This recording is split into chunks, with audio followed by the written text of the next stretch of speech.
Jackson stepped into the marble-lit lobby, dust clinging to his boots, hoodie creased from a red-eye flight. The chandeliers above cast warm light, but the atmosphere froze the moment he approached the front desk.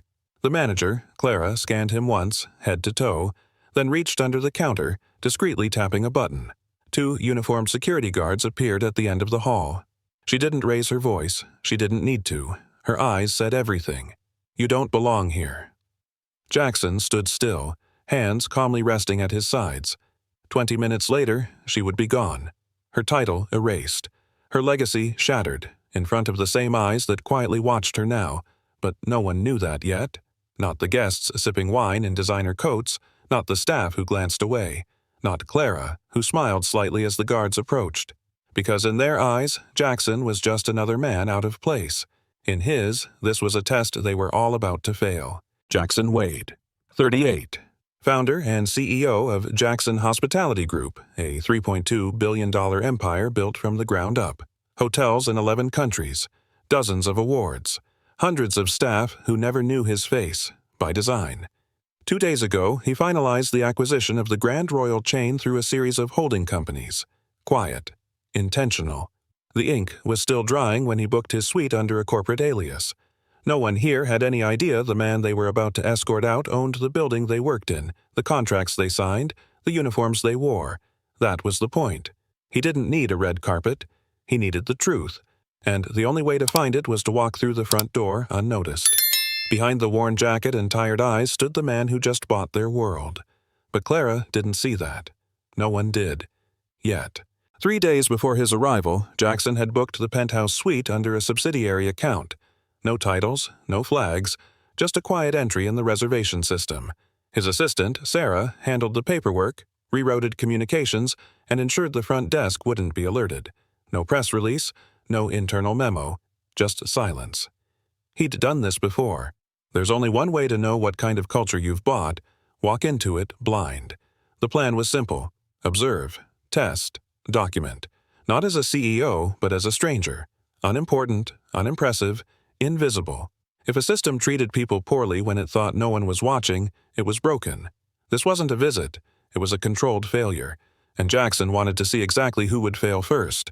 He wasn't looking for perfection. He was looking for truth. And the Grand Royal was about to show him plenty. The leather jacket was worn at the elbows. The jeans, dusty from a long walk. His backpack, scuffed, frayed at the edges, hung off one shoulder like an afterthought. Jackson didn't look like someone checking into a 2,000 a night suite. He stepped through the revolving doors into crystal lighting and polished marble. Instantly, heads turned. Quiet murmurs drifted from velvet lounge chairs. One man lowered his newspaper. A woman raised her glass slightly, whispering to the friend beside her. Not a word was spoken directly to him, but the message was loud. "You're not one of us." Jackson kept walking, steady, deliberate. Each step echoed louder than the last. It wasn't hostility, just something colder, curiosity dressed as condescension. This was exactly what he needed.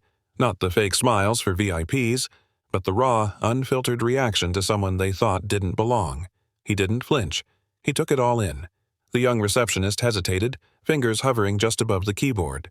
She opened her mouth, unsure whether to greet him or question him. She didn't get the chance. Clara stepped in from the side hallway, heels clicking sharply against marble. Her eyes barely paused on Jackson before her voice cut the room clean. "This is a private property," she said coolly. "We don't allow walk-ins." Jackson met her gaze without blinking. "I have a reservation. Under Jackson Group." Clara didn't move, didn't ask for confirmation, didn't look at the screen. Instead, she tilted her head slightly, as if studying a misplaced object in a luxury store. There was no raised voice, no scene, just a quiet assertion of power, hers, and a calm rebuttal, his. But behind his steady tone was the first ripple of annoyance, and behind her smile, a certainty. This man doesn't belong here. She just didn't know how wrong she was. Clara didn't move toward the monitor, didn't ask for a name. Her arms folded neatly across her chest as she offered a clipped response. "I think you've got the wrong place." A soft chuckle came from somewhere behind Jackson. Another guest leaned in to whisper, amused. A third shook his head, smirking into his drink. The tension wasn't loud. It was slow, creeping, contagious. Jackson's expression didn't change. His voice stayed level. "I'd appreciate it," he said evenly, "if you'd check the system." Clara tilted her head again. "There's really no need." He could feel the room watching, judging, not with hostility, but with quiet dismissal, the kind that says, "You've already lost. Don't make it worse." But Jackson didn't step back. He stood still, not because he needed validation, because he needed proof of exactly this, and Clara was handing it to him one word at a time. Clara's tone sharpened, polished with a smile that didn't reach her eyes. "We have a certain standard here," she said, slow and deliberate. "You may be more comfortable somewhere, less particular." The sentence landed like a slap wrapped in silk. Around them, the quiet became performance. A younger man in loafers muttered just loud enough, "He probably wandered in by mistake." Laughter followed, subtle, restrained, but no longer private. A shared joke at Jackson's expense. Jackson didn't respond. Not with words, not with posture. His silence wasn't surrender, it was containment. Letting the moment build, letting them reveal themselves fully. To them, his quiet meant weakness. To him, it meant data. Every smirk, every turned head, every glance not met. This wasn't just about Clara anymore. It was about a system that approved her in real time, and it had just exposed itself. Without a word, Jackson reached into his jacket and pulled out a sleek, matte black card.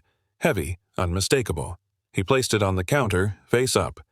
"Centurion, no limit, by invitation only." Clara didn't blink. She gave it a single glance, then smiled like it was a child's trick.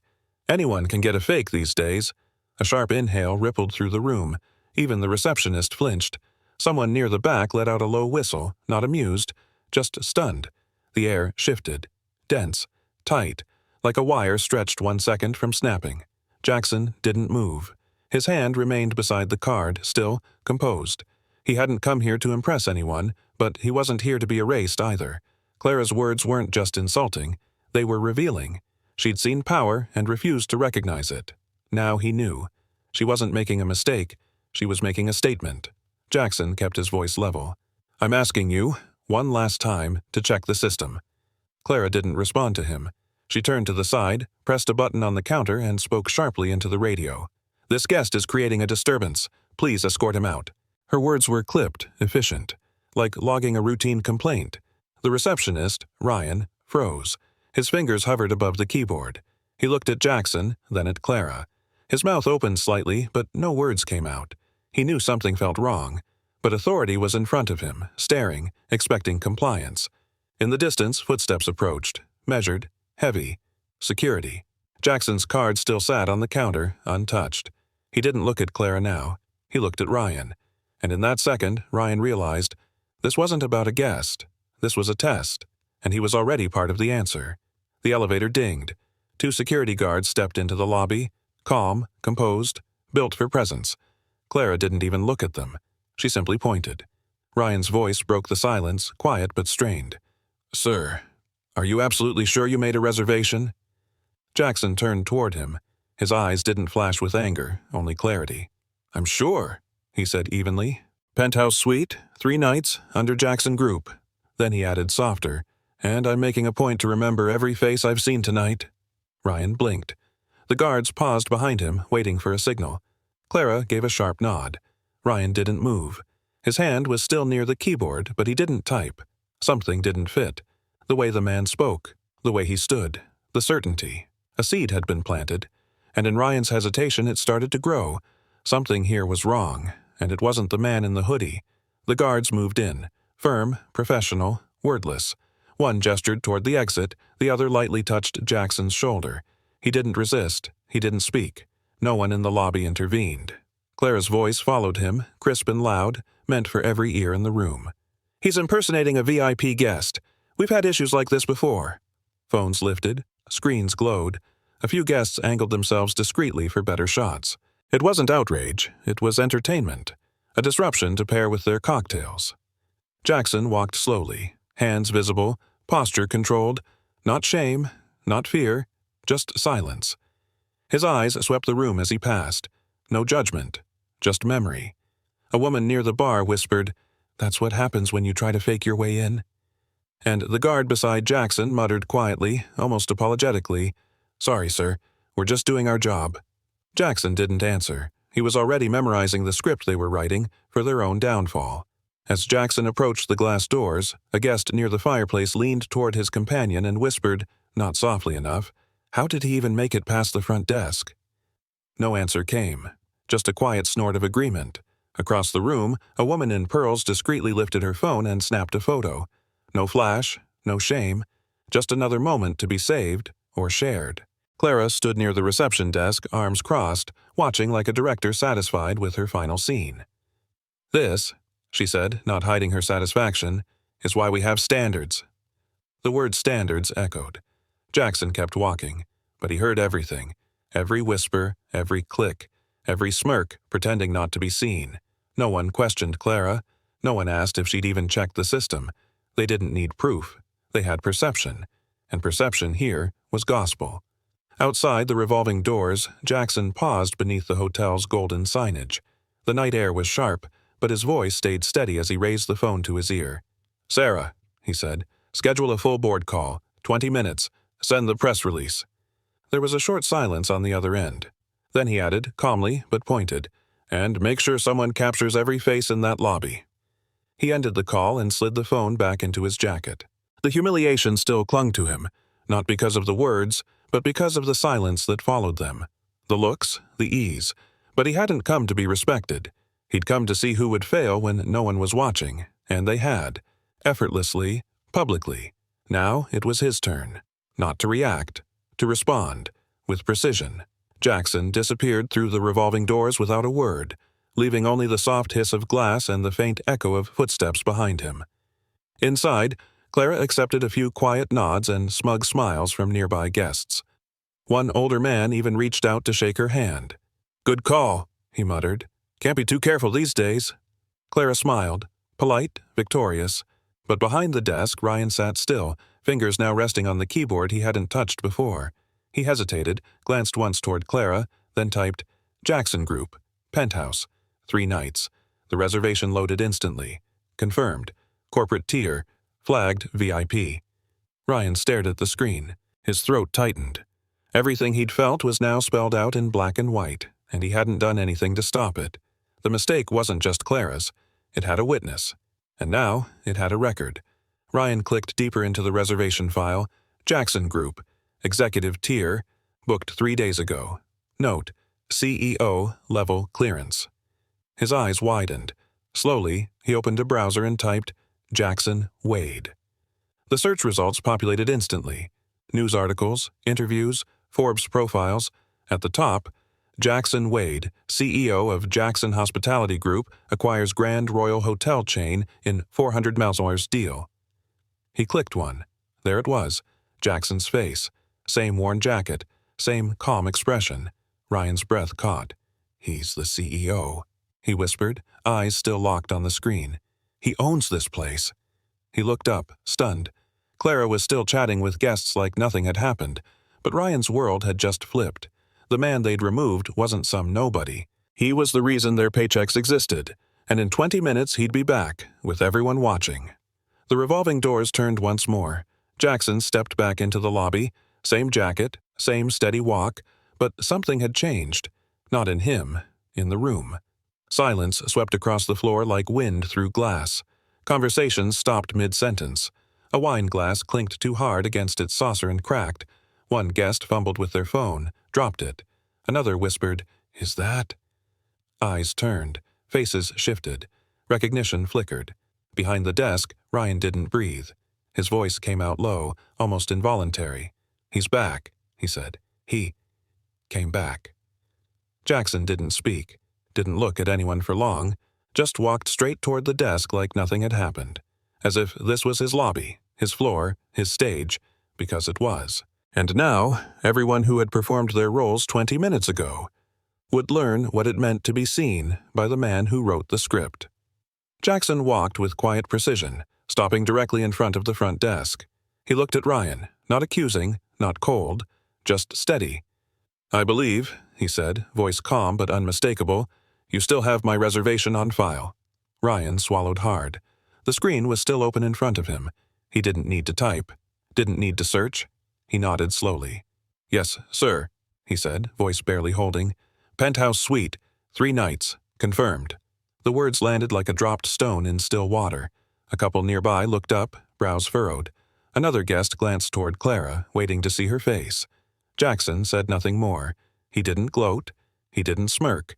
He simply reclaimed the space with presence alone. The man they tried to erase now stood where they'd refused to see him. But this time, the room couldn't look away. And Ryan wasn't the only one trembling. Clara's voice cut through the tension like glass shattering. "What is he doing back in here?" She strode forward, sharp and indignant, eyes blazing with authority she no longer held. Jackson didn't look at her. He didn't flinch, didn't acknowledge the noise. Instead, he reached into his jacket, pulled out a single black business card, and placed it gently on the counter. The silver lettering caught the light. Jackson Wade, Chief Executive Officer, Jackson Hospitality Group. No words, just the card. Clara stopped mid-step. The desk clerk beside Ryan gasped, a quiet intake of air like a fuse catching fire. Somewhere in the room, a phone dropped. Jackson still hadn't looked up. His silence said everything. "I don't need to argue. I don't need to explain. I just need you to read." And now, Clara was the one being watched. Clara's face drained of color. Her voice cracked slightly as she reached for denial. "Anyone can print a business card." It was weak. Everyone heard it. Jackson, calm as ever, pulled out his phone and spoke clearly into the receiver. "Sarah, patch me into the boardroom. Speaker mode." Seconds later, a voice echoed through the lobby, crisp and unmistakable. "Mr. Wade," the voice said warmly, "welcome to your new flagship property. We've been expecting your check-in." The words hung in the air like a dropped verdict. Ryan looked down. A guest near the elevator covered their mouth. Another slowly sat down, as if unsure what to do with their hands. Clara stood frozen, her world unraveling one syllable at a time. She had questioned the card. She couldn't question the voice. And now, every excuse she'd prepared no longer mattered. Clara turned slowly, scanning the room, as if someone might step in, speak up, explain this away. No one did. Guests who'd nodded at her minutes earlier now stepped back. Phones lowered. Eyes avoided hers. The same lobby that had validated her authority now withdrew from it. Behind the desk, Ryan exhaled like he'd been holding his breath for hours. Quietly, he leaned toward his colleague and whispered, "We made a big mistake." Jackson didn't look at Clara. He looked at the room. "I didn't come here for revenge," he said, voice even and unshaken. "I came to clean house." No flourish, no theater, just clarity, cutting and sharp. He hadn't needed to raise his voice. He hadn't needed to demand respect. He'd let them choose how they treated him. Now he was choosing what came next. From Jackson's phone, now resting on the front desk, the speaker came to life, loud enough for every ear in the lobby. "This is the executive board," a voice announced, formal and sharp. "We are monitoring the situation at Grand Royal, and yes, press outlets have already picked it up." The room shifted again. Even the air felt heavier. Clara's breath caught. Her hands, once confidently folded, now trembled at her sides. Her eyes darted toward the exits, then back to Jackson. He turned to her, tone calm, surgical. "Still want to follow protocol?" he asked. "Or shall we create a new one? Together?" Clara didn't answer. She couldn't. This was no longer a misunderstanding. It was an indictment, spoken through speakers, heard by witnesses, backed by the people who now held her fate. And for the first time, she understood. She wasn't in control anymore. Jackson didn't raise his voice. He simply turned to Ryan and spoke clearly. "Pull the guest complaint records last 12 months. Filter by management actions." Ryan hesitated, then nodded, typed, and hit enter. A list filled the screen behind the desk. 17 entries, all linked to one name, Clara Langford. 17 documented complaints, Jackson said, letting the number settle. "In 1 year." Clara stepped forward, voice shaky but defensive. "Those reports are exaggerated. Most of them came from misunderstandings. You can't take them at face value." Jackson didn't blink. "And the 6 payouts?" Clara froze. Ryan clicked again. 6 settlements appeared, discreet, sealed, dated. "This isn't a pattern," Jackson continued. "It's a practice." The lobby was silent. The numbers were louder than any accusation. No opinion, no speculation, just facts. And Clara was standing in front of them, exposed, alone, and finally out of excuses. From the side of the lobby, a woman in a housekeeping uniform stepped forward, quiet, hesitant, but firm. She yelled at me once, she said, almost in a whisper. No reason, just because I was in her line of sight. Clara opened her mouth to respond, but Jackson raised a hand, not to her, but to the room. He turned slightly toward the security camera above the front desk, speaking not just to those present, but to anyone watching. If you've experienced the same, he said, voice steady, you're not alone. You're not invisible. Now is the time to speak. A pause. Then one hand lifted, then another. A concierge, a valet, a server. One by one, quiet acknowledgments. Clara's gaze darted from face to face. Recognition, then panic. The silence she once relied on was breaking, by the very people she believed would stay quiet forever. From near the fireplace, an older woman stepped forward, composed but tight around the eyes. I had a confirmed suite here last spring, she said. Got a call the morning of, telling me it had been reassigned due to maintenance. But I know why. I didn't look like the other guests. A murmur rippled through the crowd. Ryan tapped into the system, typing quickly. Reservation history confirms it, he said. Room was reassigned. No maintenance logged. No alternate reason noted. Clara's voice snapped in, sharp and defensive. I was protecting the brand. Our image matters. We can't just... Jackson turned toward her, not angry, just surgical. You're calling discrimination policy. Clara's mouth hung open, words caught behind instinct.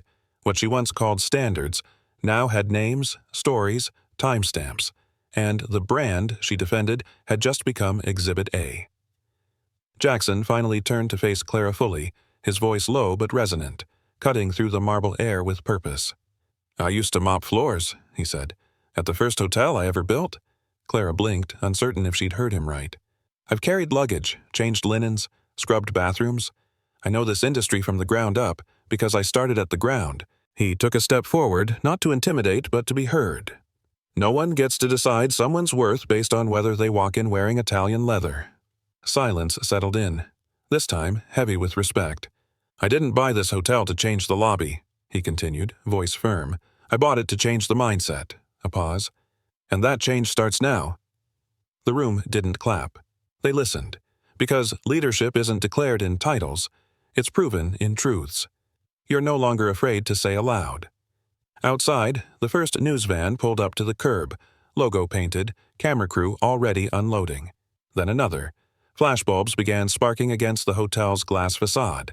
Inside, the staff phones buzzed simultaneously. Push notifications. Breaking. CEO Jackson Wade makes unannounced appearance at newly acquired Grand Royal Hotel. Someone whispered, "It's on the news." Another added, "It's everywhere." On Twitter, the trend climbed fast. Hashtag Grand Royal Truth clips of Jackson being escorted out were already circulating, contrasted now with footage of him calmly dismantling Clara's narrative. A split screen of power and consequence. Guests in the lobby looked down at their screens, then up at the man still standing in front of them. This was no longer a management issue. This was public, and what had been brushed off 20 minutes ago was now a headline, a hashtag, a reckoning. Jackson stepped forward, his voice now directed to the entire lobby, no longer quiet, no longer testing. Effective immediately, he said. All internal policies at Grand Royal will be made public. No more hidden rules, no more protected behavior. He tapped his phone, placed it on the desk again, and spoke into the call. Jennifer, termination file for Clara Langford, immediate execution. Send confirmation to legal and staff channels. The lobby froze. On speaker, the HR director replied, Understood. Sending now. Clara's breath hitched. Her voice cracked as she stepped forward. This is a setup, she snapped. You planned this. But no one spoke up for her. The silence was louder than any accusation. Jackson didn't respond. He didn't have to. Because for once, a system that punished the powerless had just turned itself against the powerful. The voice from HR returned, crisp and final. Clara Langford's employment has been terminated. Documentation is signed, time-stamped, and distributed to legal, operations, and front-of-house systems. At the desk, a junior staff member hesitated, then reached for the keyboard. With one click, Clara's profile blinked onto the screen. Her name, title, and system access were still active. He hovered over a small red icon labeled Remove, then pressed it. Ping. The sound was soft, almost anticlimactic. But in that moment, it carried the weight of every ignored complaint, every dismissed warning, Every moment, someone had been made to feel small. Clara stared at the screen. Her name vanished in real time. No applause, no confrontation. Just a quiet, irreversible deletion. The same system she'd used to gatekeep had just closed its doors on her. The lobby stood still. No murmurs, no footsteps, just the sound of a breath held too long. Guests and staff watched Jackson, not like an audience but like a jury who'd just seen the verdict delivered, and now waited for what came next. He let the silence speak, then broke it gently.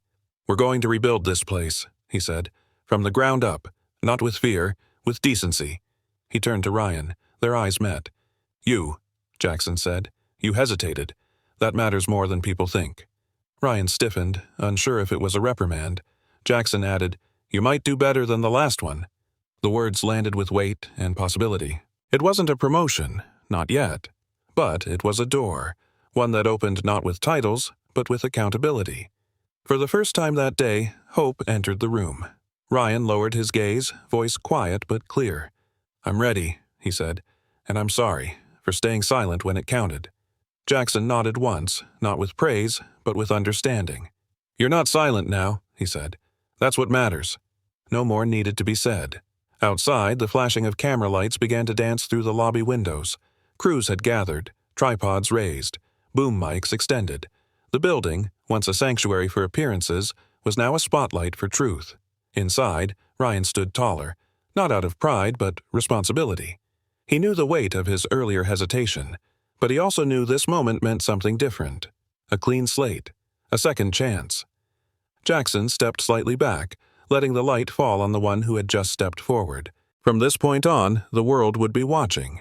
And they weren't just watching Jackson anymore. Cameras surrounded the marble foyer, their red lights blinking in unison like a heartbeat.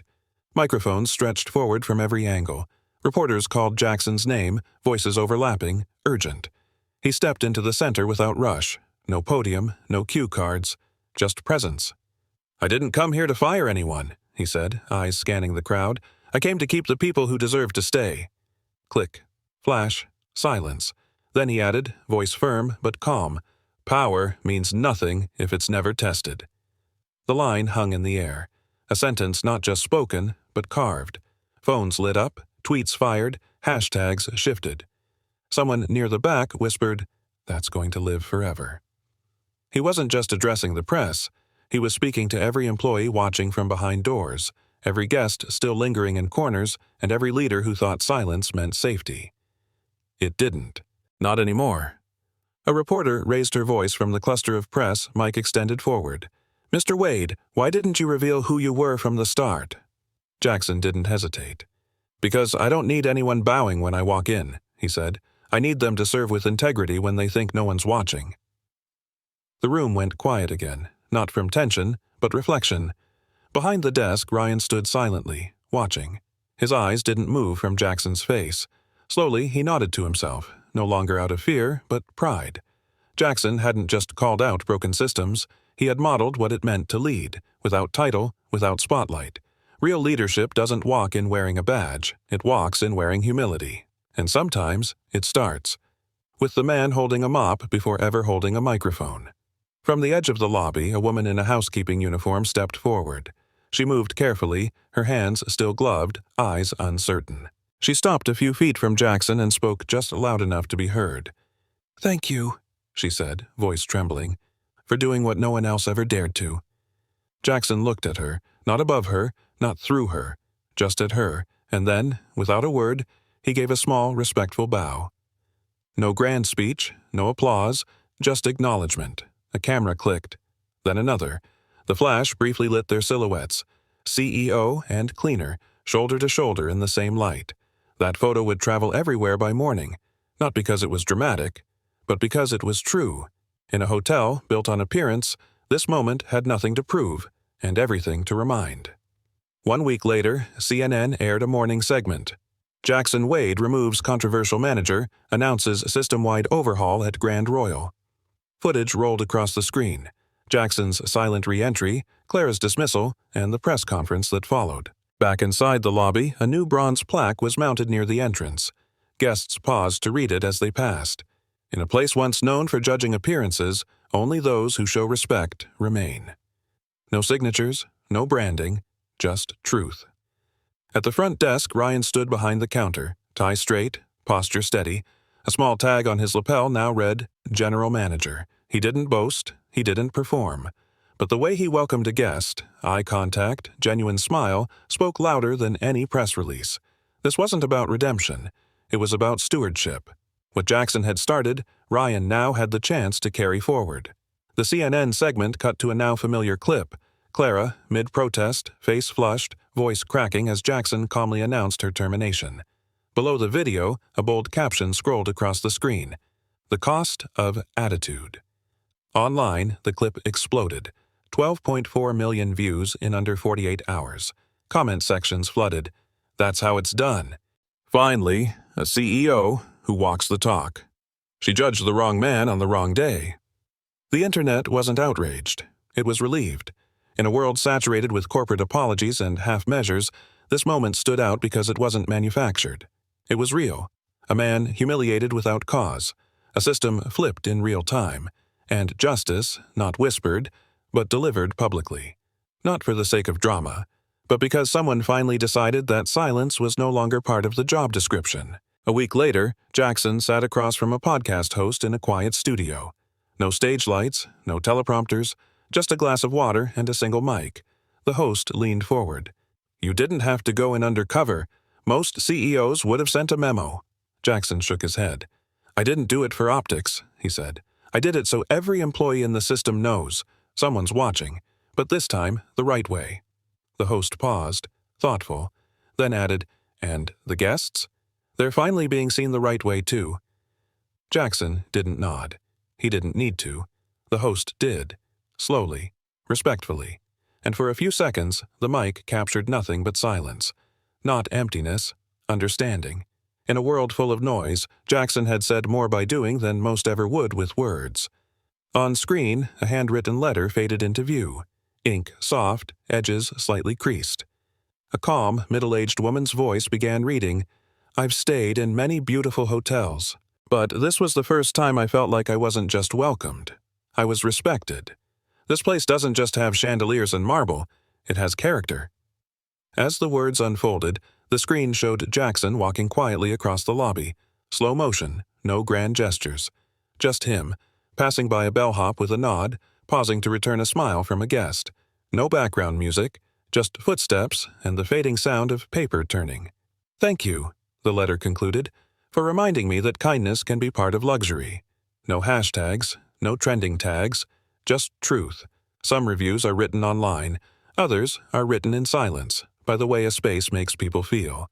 The lobby had returned to calm. Guests checking in, staff moving with quiet purpose. Jackson stood near the front window, watching the city breathe outside. His assistant approached, tablet in hand. So, she asked gently, what's next? He didn't turn, just kept his gaze forward. There are still places, he said, where people think no one's watching. A pause. We're going there next. She nodded, already knowing, already ready. The screen faded to black. Then white text appeared, bold and simple. Coming soon. Dignity check. Episode 2. A subtle underscore hummed beneath it. No drama, just direction. Not every fight ends in one building. Not every system changes overnight.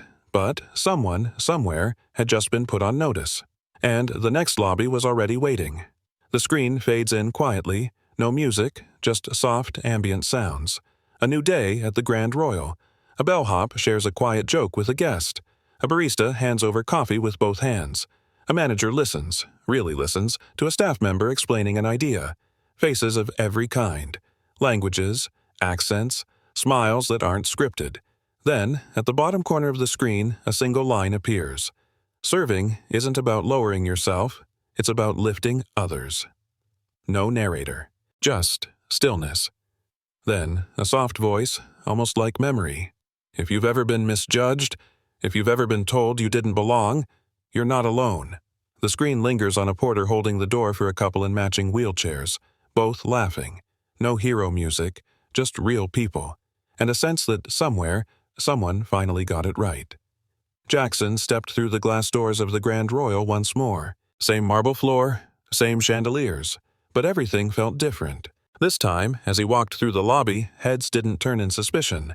They turned with recognition and quiet respect. Staff members nodded, not because of his title, but because of what he stood for. A doorman straightened his jacket. The receptionist greeted him by name. Jackson gave a simple nod in return. No smile, no speech, just presence. Earned, not demanded. Then a final message. Subscribe if you believe respect should come before a business card. No need to explain anything more. The story had already said exactly what it needed to.